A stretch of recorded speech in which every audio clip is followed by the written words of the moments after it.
DrBoyceTV.com, the home for intelligent Black people. My name is Dr. Boyce Watkins, and I hope you all are doing good. I hope your lives are strong and powerful. And I want to say what's up to everybody who just came in. And I hope you guys can hear me okay. So anyway, before we get started, let's do a quick sound check. Give me a yes if you can hear me okay. Let me know if I'm coming through all right. Today we have an interesting topic to discuss, and it's kind of sad, actually. It's definitely the end of an era, it seems like. In case you don't know, Diddy was just locked up. Let me know. Give me a yes if you heard the story about Sean Diddy Combs.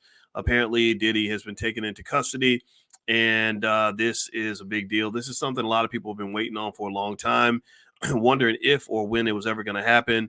Well, now it has happened. Now the chickens are the chickens are coming home to roost, and it's a big deal. It's very shocking to me, actually, and I'm curious to see how this plays out. And so, anyway, give me a yes. Can you guys hear me okay? Let me know you can hear me okay. And Justin says, nice, right after Prime. Yeah, so we just spent an hour, almost 2 hours, actually, going through stock options and how to generate income with stock options. And I hope you guys enjoyed the session. If you are a Prime member, give a shout out in the chat. Let people know what your experience is like, because if you want to learn about stock options, I do have a PhD in finance, and I'd love to share that with you. So feel free to go to drboyceprime.com.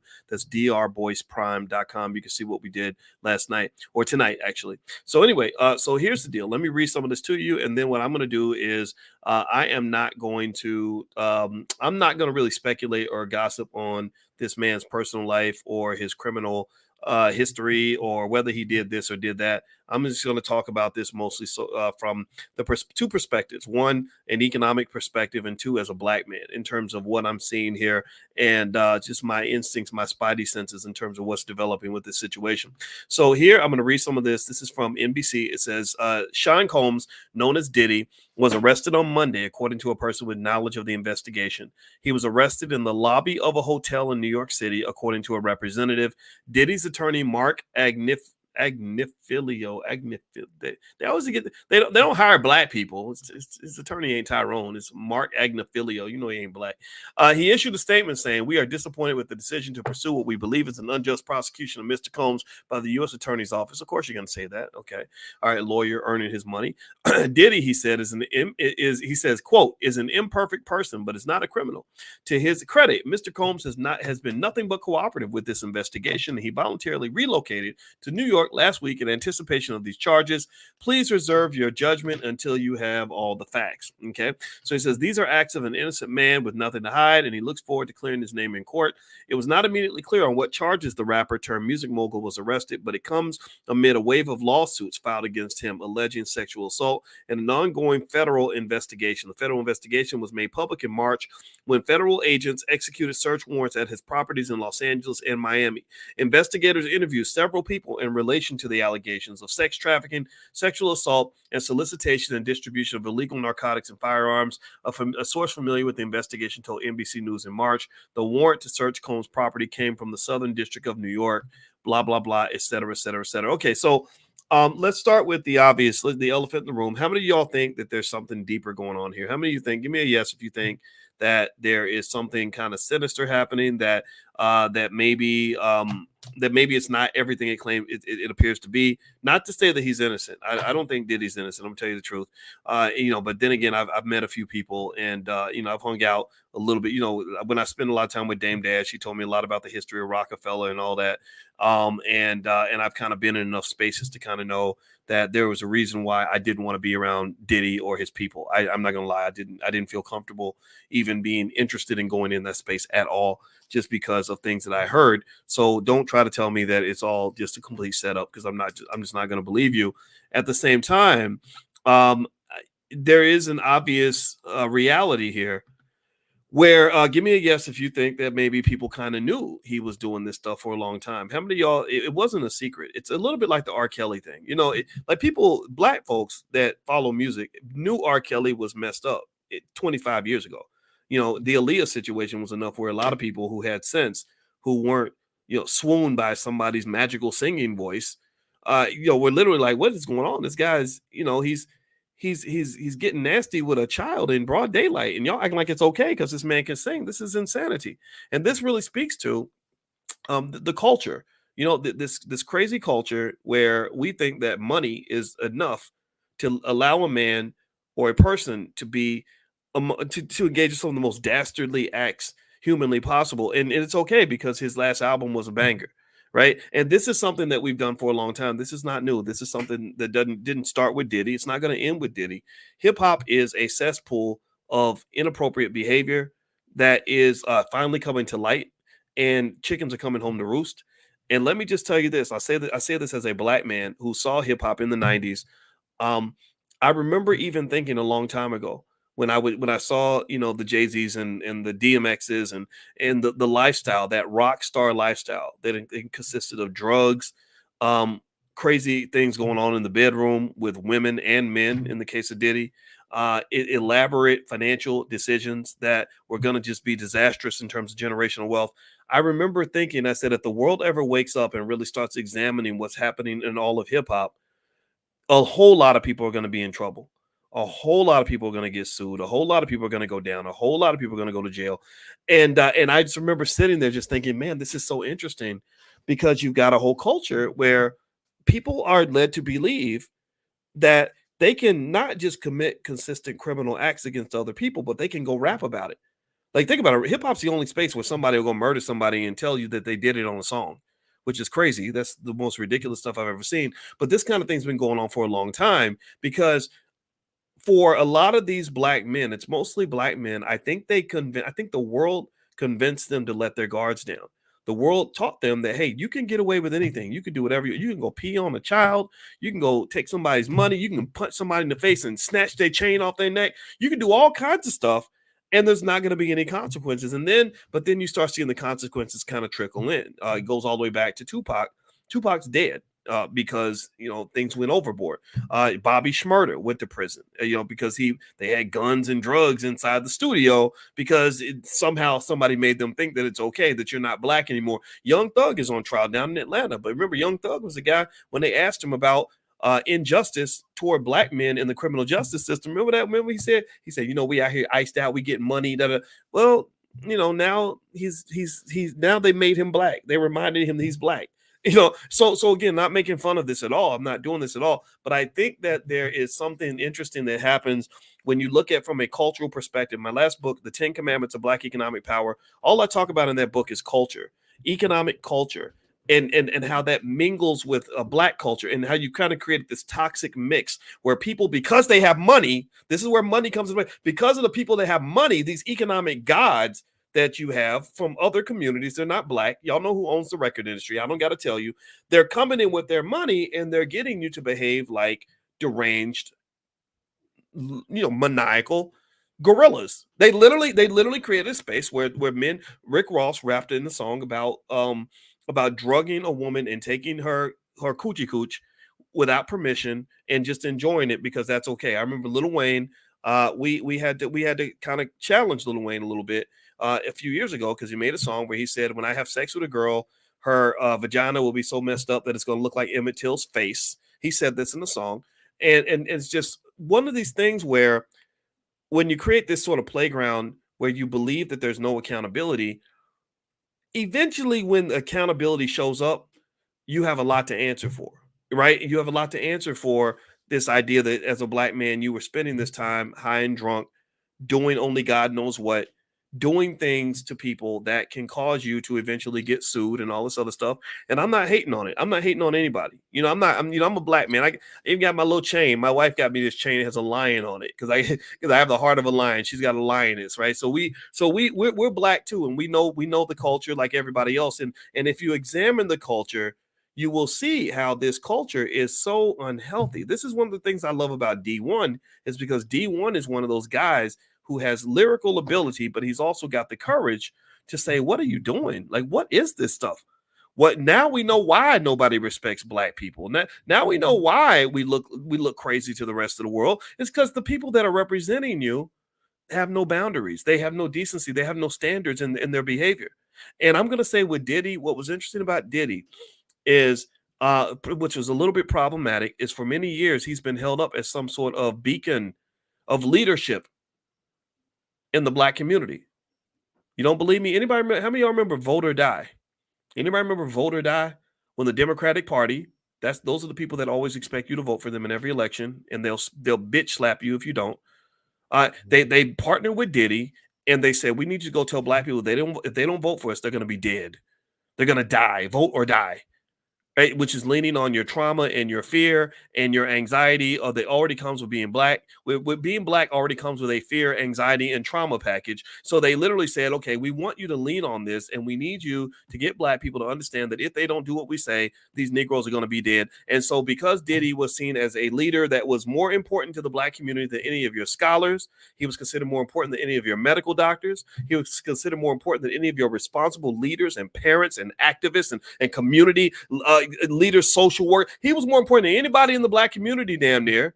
Why? Well, because the man made a couple songs that were hit songs, but at the same time, if you were to believe some of these allegations, which I'm sorry, some of them are on video.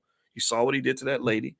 This man was engaging in behavior that was probably driven by a mix of significant dysfunction, but also this drug of arrogance that is injected in you when you become a famous black rapper and you got $1 billion in the bank, and they told you, your handlers told you, your oppressor, your overseer told you, hey boy, anything you want to do, you can do whatever you want, as long as you do it to black people.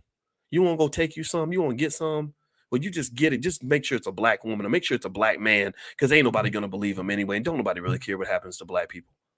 And so with Diddy, when I see that what happened with him, and you cannot talk about Diddy without talking about Clive Davis. And thank you, Marcellus. You mentioned Clive Davis. You know, when you can't talk about the Diddies without talking about the people who own the Diddies. You can't talk about Diddy without talking about the people that run these record labels. Y'all know who runs these labels, but y'all also know that these are not the people that are typically going to be taken down when the chickens come home to roost.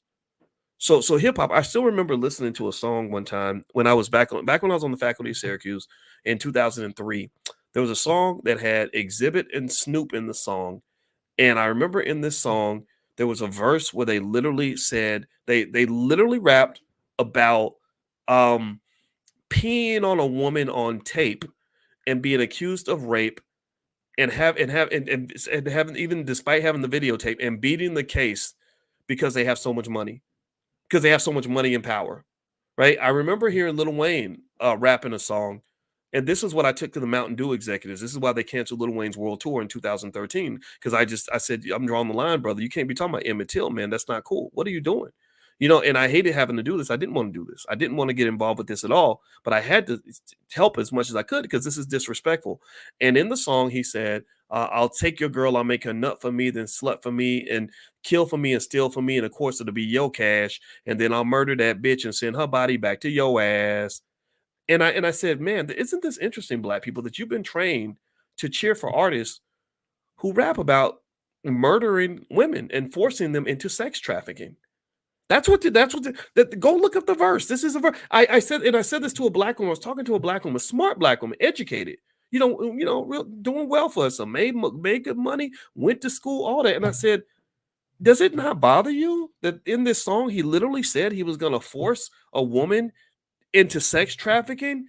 And then after he uses her up, after he takes advantage of her loyalty and takes all of her money, he's going to murder her and send her dead body back to her boyfriend. Do you understand how sick a man has to be to even concoct something like this in his head?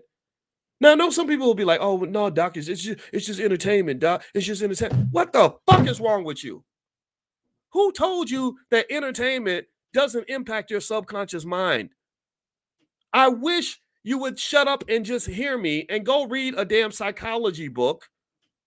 Entertainment is everything. The people that run Hollywood know how entertainment affects culture. Entertainment affects how you see the world. Entertainment affects how you view yourself. So no, it's not just entertainment. This is programming. You cannot disconnect the significant dysfunction that's being promoted in hip-hop music from the significant dysfunction that you see in your communities, and stop acting like white people are making you do every stupid thing that you're doing to yourself. Yes. Do I think that they dislike you? Yes, they do. Do I think the Republicans dislike you? Yes, they do. Do I think the Democrats dislike you? Yes, they do. But you dislike you, and that's why it all works. The reason that the hatred that other people have against you works so effectively is because you don't even like yourself. You will sit there and sing and dance and bop to a song that literally the rapper is rapping about killing black people, raping women, and doing all kinds of horrible stuff by baseline, low vibrational, borderline demonic stuff. And you like, well, the song's banging, yo. The beat is dope, man. What are you talking about, dude? Like, do you understand what's happening here? So, and I would say, if anything, I don't know why they locked Diddy up. I don't know why they took him into custody. What I am going to say to you is you cannot you cannot argue against the idea that perhaps the reason, or at least consider the idea that the reason that they took him into custody is because there is a connection, there is a parallel that where life imitates art and art imitates life. He ain't just rapping about degenerate behavior. They're participating in it. And then you can spread that out and look at what's happened to the black family in the last 30 or 40 years. You ain't got no damn families. You're the only community on the planet where 76% of your little girls don't even grow up with the protection of a father. You're the only community on earth where 76% of your little boys grow up without the guidance of a man. And then you wonder why so many so-called grown men either want to be professional breeders or with no responsibility, or they want to be little girls. What? Well, of course that's going to happen because you don't have any real men leading your community. You have the men that they're selecting that become the most influential men in the black community tend to be men who are literally doing things that are going to get your son killed. They're going to get him either sent to prison where somebody's going to be banging away on his ass for 20 years, or they're going to get him killed where you're going to your son's funeral when he's 18 years old, or he's addicted to drugs because some rapper made him think it was cool to pop mollies and Percocets. And next thing you know, your 21-year-old son is not producing for the family. He's not accomplishing his goals. He's not conquering the world. He's sitting up in rehab trying to get his life back. So to some extent, we got to go to war with this damn industry. Shout out to thank God for D1, and I'm hoping Kendrick Lamar's song. He had this great song. It's called "Watch the Party Die," and I was listening. I said, I think he's trying to say that all this behavior is ridiculous, that we look crazy and stupid. I think that what he's trying to say is that this is beneath who we're supposed to be. This is not who we are. There ain't nothing about BET ratchet culture that has anything to do with black culture. That is not black culture. That is white Jewish / record label / colonizer / paid to do anything culture. That is whole culture. That's what that is. They're a bunch of paid employees getting on stage, behaving like buffoons for somebody's entertainment. And it's not the whole Jewish community. I'm not pointing the finger at everybody, but you know who the people are that run these labels, man. So I'm going to say at the end of the day, nothing surprises me about this. I mean, if you talk about Diddy in particular, this man has been on the Peter Pan experience for the last 35 years. If you follow Diddy, and I've known about this man since the days when Pac was alive, Diddy has been doing the same dances since he was 24 years old. He wears the same damn clothes. He acts the same. He damn near looks the same. And this is kind of the point where I think he transitions from being the cool young hip guy to becoming the dirty old man.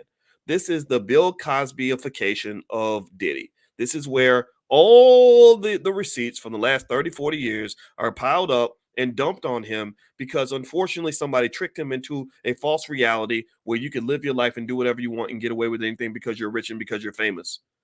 This is his R. Kelly moment to some extent.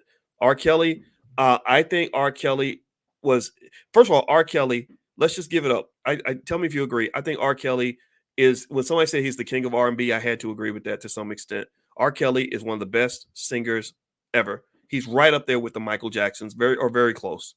This man, his talent is phenomenal, absolutely phenomenal.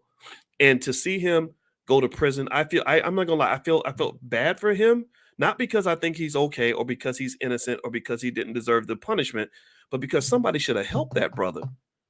Somebody should have sat there with him and said, man, if you keep down this path, this is not going to end well for you. And I bet you somebody did. I bet you, he went to visit Farrakhan one time, and I bet you somebody just tried to help him, tried to connect with him, tried to help him to understand, look, you got this power, you got this opportunity, you got this gift. Let's use this gift for good instead of allowing it to destroy you. And he didn't hear it because the money clogs up your ears. The money and the fame and the power makes it so that you don't think you have to listen to black people and that you don't listen to the people who care about you. You're listening to the colonizer who's in your ear, who's making money off of you and saying, don't worry about it. Just take this pill and keep singing. Here, smoke this and keep on performing. It don't matter what you do with the girl. We're going to drop 5 girls and 2 little boys off to your hotel room tonight, and you can do whatever you want because you're rich and you're famous. You can get away with it the whole time. The whole time, and this is something I believe that they do. I believe the whole time they're collecting receipts on you. I believe that they're videotaping this. I believe that Jeff, what's the guy's name? The guy that turned up dead. He killed himself in his cell. Epstein. Remember Epstein? The guy who took his own life. Right? I don't think he did that. I think Epstein was basically Israeli intelligence, and his job was to blackmail everybody, to get you to dig deep into your vice, to get you to make a deal with the devil. Hey, just come to this island. Ain't nobody gonna know you're here. And we're gonna drop off some little girls, little boys, whatever it is that you want. And you can do all these things and nobody's gonna know. And you can get away with it because you're a rich, famous, powerful man, and ain't nobody gonna really mess with you. Except for the people who are videotaping you without your permission, who are going to use that against you in the event that you are a senator and you say vote against, I don't know, vote against sending $100 billion so that the Israelis can go bomb the Palestinians, right? Like so this is deep, man. And so here's the thing I believe. This is what I'm saying to you. This is what I want to get to, right? And I'm not here at all. First of all, I want to make this clear. I'm not here to dance on Diddy's grave at all. I think that from a financial standpoint, Diddy's going to get body slammed. The lawyer's going to eat a big chunk of that money. The lawsuit's going to eat a chunk of that money. His reputation destroyed. He can't do business partnerships with anybody. No, he's toxic now, and that's a reality he has to deal with. And I don't wish that on anybody. I do not celebrate anybody suffering. I just don't. I'm sorry. I just don't. But the thing is, what this to me reminds you of is that I think that in America and in reality, first of all, every black man needs to live with his head on a swivel. I think that the world will get you to relax and think everything's okay, and you'll be thinking, I'm not black, I'm OJ. You'll be thinking everything's okay and that you're not black anymore, and then they'll come in and remind your black ass exactly who you are. I think that's one reality that we deal with, because we can't pretend like Diddy's the only one. You can talk about Clive Davis quite directly, but I don't think Clive Davis will ever get the Diddy treatment because he's deeply connected to those who have the power in America and the wealth in America. Okay. So that's one reality. So have your son, talk to your son about the realities of being black, and never let him forget that he's got to be thoughtful and cautious and careful about the choices he makes, because too much time, in too many cases, you find out when it's too late. And I feel bad for these guys. Second thing is, I think that there's something to be said about the arrogance of it all, right? The arrogance of getting to a point where you believe that because you got money or because you're famous or whatever, you can just do whatever you want and there'll never be a consequence to that. I would almost argue that for some of these artists, the worst thing in the world that could have ever happened to you is for you to become a rich, famous rapper. There are 4 things that tend to bring a black man down. Write this down. Tell your son this. There are 4 things that tend to bring a man down: sex, drugs, alcohol, or gambling. If you do any of these 4 things, if you look at most black men that come down, it's usually one of those 4 things. It has to do with, sex, whether you're seeking vaginas or buttholes or whatever it is you do, right? The drugs, and the sex tend to come together. That's why I think that this is one thing I think that does happen. I think that a lot of black men go to Hollywood, they get involved in drugs, and then they start doing interesting things sexually, because I think that opens up some side of you that maybe you wouldn't want to open normally. Alcohol. I got a lot of drunk uncles who will attest to what alcohol does. If you have a drunk ass, cousin or brother or uncle in your family, then you know what that feels like. You know that person is not respected. That person doesn't come through for their children. That person's not an asset to the family. They become a liability. And then gambling. Lots of gambling addictions have emerged in recent years. It's really concerning to me. And I've talked about this extensively because I want to make sure all B1 people are aware of this. But right now you are in the middle of one of the greatest gambling epidemics in American history. You will have gambling addiction through the roof in the next 20 or 30 years because the NFL, NBA, ESPN, Disney, all these companies that used to be anti-gambling have suddenly embraced it, and they're marketing sports betting to your young boys between the ages of about 20 and 35. A lot of them are going to go down because of that. A lot of them are going to dig economic holes for themselves that they'll never get out of. It's very, very sad to watch, but this is what's happening right now. Every therapist I know, my wife is a therapist. She has lots of therapist friends. All the therapists are basically talking about how their offices are being filled up with people who have these addictions. It's just not being reported in the media. It's going to take something big for it to really get talked about again. But right now, that's the cycle that you're entering into. So if you want to protect your sons, you have to warn them about those four vices. It doesn't mean you don't dabble. It doesn't mean you don't participate. It really comes down to that ability to have enough discipline to do things in moderation. So if your son's always chasing women and chasing booty, then he's making himself vulnerable. That means unwanted pregnancy, STDs. That means getting lured into a hotel room and drugged and robbed like Cardi B used to do. It means getting in a situation where you could be falsely accused of assault, which can lead to you losing your life, right? All these things. So moderation really is the key. And here's the deal. Here's what I'm saying. Here's what I'm talking. Here's my issue with hip hop. To some extent, I don't hate hip hop. I love my rapper friends. I really do. I got a lot of friends that are rappers, but some of it bothers me because what it does is it takes a black man and it basically tells him you don't have to have any discipline. It says you don't have to live in moderation. That because you're white now, because you've now been made into an honorary white man, but you're really a cool white man because you got tattoos and stuff, you pretty much can just do whatever you want, live however you want, do whatever you want to whoever you want, and there won't be any consequences. And then when the consequences come in, that's when they remind you, oh, you thought you wasn't black no more. What? Who told you that? Well, my record label, you need to go listen. Go listen to E40. He had that song. They'll find a new nigga next year. It's called "To Whom It May Concern." Go look up E40, "To Whom It May Concern," and that's what he basically says is they will cycle through you. You are a commodity. People will use you, and this is, and I don't even like having to talk like this because people get kind of taken aback by it. But I have to be honest because that's what my father was to me. My father was honest with me about how the world actually operates. And I think I understood very early that as a black man, nobody really cared that much about me. There are some people who wanted to destroy me, and that I was basically at war. I was in a competition. And ain't nobody gonna give me no extra points. Ain't nobody gonna make it easy for me. They're gonna make it extra hard for me. So I'm gonna have to be super disciplined because then, even when I become successful, there are gonna be people that are gonna work hard to take it away from me. That's what he taught me when I was a kid. And I appreciate those lessons because that was the realest education I ever got. So give your sons an education. Don't throw them out in this world. I really feel bad for the Diddys and the R. Kellys, not because they're innocent, but because I believe that if they were forced to listen to the right people, this stuff would have shut down in 1999. Somebody would have sat them down and said, "What are you doing? Do not do this. Go get you a girl, go get you a boy, whatever it is you want to do, or a man, not a boy, and do your thing, but do it in moderation, man. Understand that these enemies that stack up against you are going to use all this against you later on down the line, and that's what's happening to Diddy. He's going to lose all of his generational wealth, a big chunk of it. They're going to break into those trust accounts. They're going to break into those LLCs. They're going to file lawsuits that will put him and his children under so much economic dirt that they won't be able to climb out for 2 or 3 generations.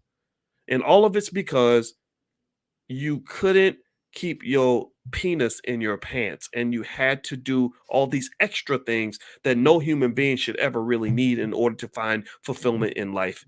Instead, you could have saved money and just got you a good therapist that could have helped you put all that in check so that you could focus on protecting the empire and not just building it and pushing it over a cliff. That's my assessment on Diddy. I don't have anything against this man. I do not know him. I do not wish ill on him at all. I wish the best to anybody that was victimized by this space. I encourage you to also don't get so caught up in being around these celebrities that you let these things happen. A lot of the people that get victimized by these individuals are people that are so hungry for money and fame that they will do anything to be in certain spaces. They, these Diddy parties where these bad things happen, a lot of people wanted to be at these parties. They begged to come into these parties. They felt like that was when they were going to make it. I met a young lady one time who told me that she went to college, and she said, I made bad grades. And I said, why'd you make bad grades in college? She said, because I knew I only went to Atlanta because I wanted to get in the music industry. And I knew that after my freshman year, I was going to meet Diddy or Jay-Z, and they were going to hire me, and I was going to be in the music industry for the rest of my life. And I was thinking, what the hell's going on where our kids are making plans like this? These, a lot of these artists they're not great people. They're not smart people. They're not healthy people. So why would we have a whole community that looks up to that? Oh, I forgot. Yeah, it's because money and white people acknowledge them. And when white people put a black person on TV, black people tend to look up to that person for no particular reason other than the fact that white people put you on TV. That right there is a lack of consciousness, people.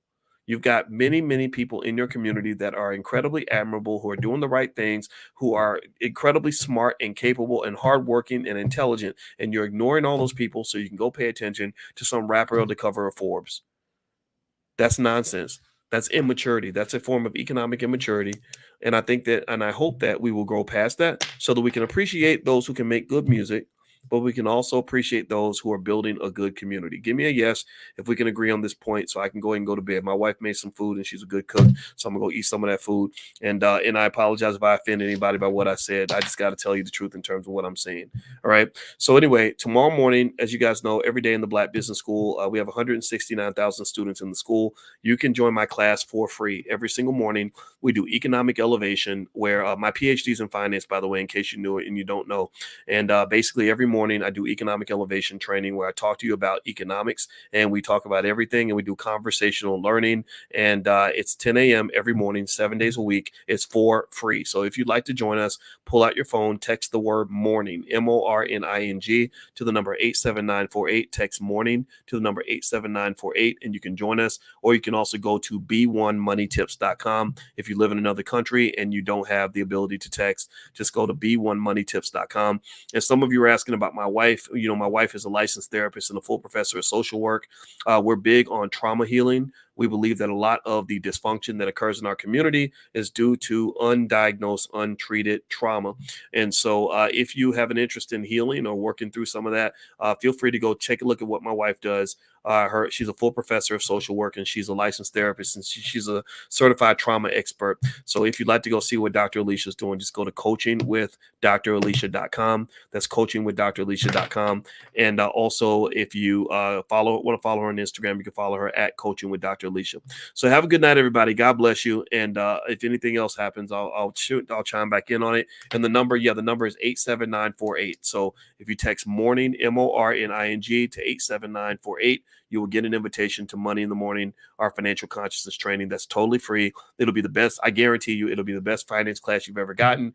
It'll definitely be better than anything you ever learned in college. And the best part is that it won't cost you anything. You don't have to pay money, but you just got to pay attention. And I promise you, I got you. Because if our economics was stronger, if Black wealth was stronger, if we had the assets that we needed as a community, we would not have to sell ourselves for money. If we had economic strength, we would not have to constantly sell out to people because they bought us a bag of chips and a burrito, right? This is the problem. When you talk about millions of our people coming out of significant economic despair and having no standards for their lives because the culture isn't there, people will come along and they'll offer you a couple of dollars to degrade yourself. And this is our biggest dilemma. So money can be our greatest ally, but it's also our greatest adversary at this point. People have declared economic warfare on your community to the point where some of the people that we allegedly admire the most are out here embarrassing us, got us looking like a bunch of apes, got us acting half crazy, got people thinking the Black man don't care about himself, don't care about his woman, don't care about his kids,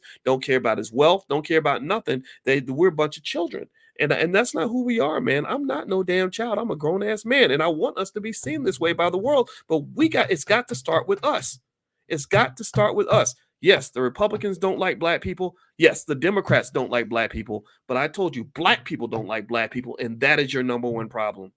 Because if you liked yourself, you would not settle for that degenerate nonsense. You would not settle for basement culture. You would not settle for people representing you in the most inappropriate way imaginable. And this is my challenge to anybody listening who is connected to the hip hop industry. If you are an artist and if you are talented, then represent your family appropriately and stop engaging in the BS. Stop engaging in the nonsense. That is not who you are. That's not what we're about. That's not what our community is made of. And if you don't stop it, then guess what? We're going to take you down and take down your damn record label.